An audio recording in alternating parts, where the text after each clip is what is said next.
সালাউদ্দিন ভাই এসেছিলেন দাঁড়িপাল্লা মার্কায়, উনি আমাদের সন্তান হিসেবে, আমাদের নাতি হিসেবে ভোট চেয়েছেন। এই দাঁড়িপাল্লা মার্কাকে বিজয়ী করার জন্য আপনাদের কাছে আবেদন করেছেন। এই বিষয়ে তিনি উন্নয়নের কথা বলেছেন, সমাজের এই পরিবর্তনের কথা বলে তিনি বলেছেন।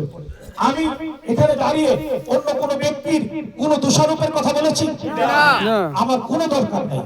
কারণ হলো আমি যদি ভালো হই, আমি মনে করি সবাই আমার জন্য ভালো করে কাজ করবে ইনশাআল্লাহ।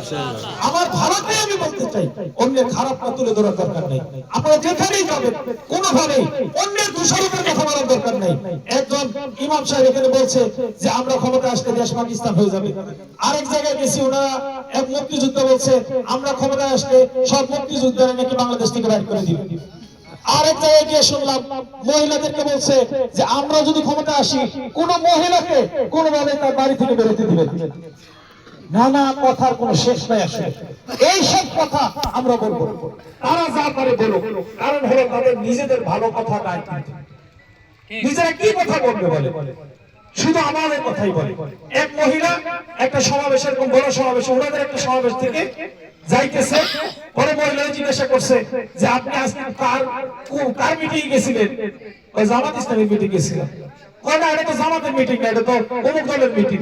কয় কে? এটা তো খালি দেখলাম জামাতের কথাই কইছি। তখন যত কথা কইছে বেশি না, কিন্তু জামাতের কথা, আর তো মনে করছি জামাতের মিটিং। আমরা অন্যের কোনো কথা বলবো না, অন্যের কোনো দোষারোপ করবো না। আমরা ন্যায় ইনসাফের একটা বাংলাদেশ করতে চাই, অন্যায় মাদক মুক্ত সন্ত্রাস মুক্ত একটা বাংলাদেশ করতে চাই।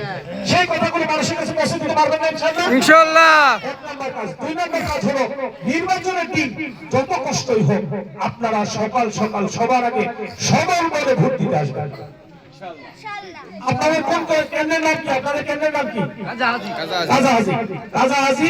সকালবেলা যত কষ্টই হোক অনেকে আপনাদেরকে ভয় দেখাবে, হুমকি ধমকি দিবে, তুমি অমুক দল করছো, অমুক দল করলে তুমি ভোট দিতে যাইতে পারবে না, গেলেও ভোট দিতে দিব না, দিলেও ঘুরতে দিব না, ঘুরলেও জিতলেও তোমাদেরকে জয়কে আসতে দিব না।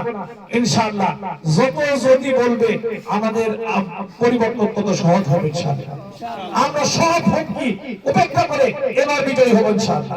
সর্বশেষ আমি আপনাদের কাছে দোয়া চাই, আল্লাহ যেন এই যাত্রায় আমাদেরকে সুযোগ করে দিয়েছেন মানুষের কাছে দেওয়ার, আল্লাহ যেন আমাদেরকে বিজয়ের জন্য কবুল করে নেন আমিন ইনশাআল্লাহ। ইনশাআল্লাহ আমাদের সকলকে মিলে সুন্দর একটি ভাষা করার জন্য ঐক্যবদ্ধ হয়ে কাজ করার তৌফিক দান করুন আমিন। ওয়া আখিরু দাওয়ানা আলহামদুলিল্লাহি রাব্বিল আলামিন।